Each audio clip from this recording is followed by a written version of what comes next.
Serial killer Ted Bundy. Yeah, 3 decades after his death, people are still fascinated with his life. And now the horrific details of his crimes are making headlines once again. I've never spoken to anybody about this. He taps into our deepest, darkest, primal fear. It's been 30 years since Ted Bundy, America's most notorious serial killer, was executed after confessing to murdering over 30 women in the 1970s. I mean, I'm not an animal and I'm not crazy. I'm a split personality. I mean, I'm just a normal individual. How he brutalized these women, what he did to them, his dumping of the remains of his victims and then revisiting those crime scenes, severing the heads of some of his victims, did necrophilia. I mean, he was a bad guy. Much about Bundy remains a mystery, but now Netflix's new docuseries, Conversations with a Killer, The Ted Bundy Tapes, uses previously unheard interviews to go inside the mind of a murderer. He was good looking, he was charming, people liked him, women were attracted to him.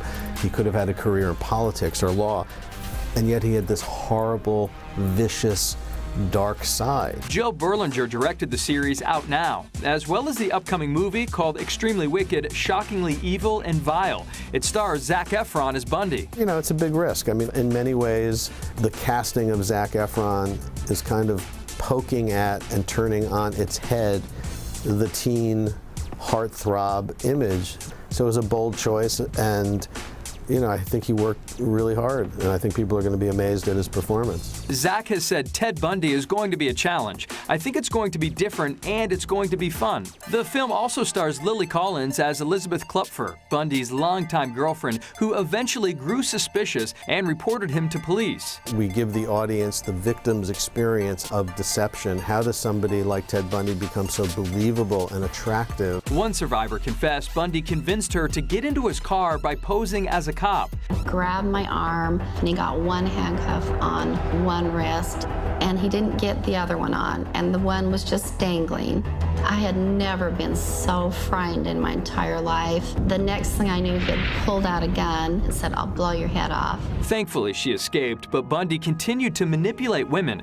During his trial in Florida, he married Carol Ann Boone in court, just before he was convicted for the murder of his last known victim, a 12-year-old girl. Carol, do you want to marry me? Yes. And I want to marry you? Yes. And I do want to marry you. Carol Ann really believed in Bundy. Eventually, when he actually admitted to his crimes, Carol Ann wisely realized the truth, and ever since then, she's made it very clear that she wants to have nothing to do with this story or being in the public eye. I think things are going to work out. That's about all I can say. Bundy acted as his own attorney during several of his trials, escaped from police custody twice, but was ultimately convicted and sentenced in 1980 to death by electrocution. Tell the jury that they were wrong. I think it will be shocking for people who think they even know the story still. There is really no explanation for a Bundy, and yet they exist. Hey there, thanks for watching. Don't forget to hit that big old red subscribe button below for more great E-News content. From breaking news stories to A-list celebrity interviews, E-News on YouTube will keep you pop cultured.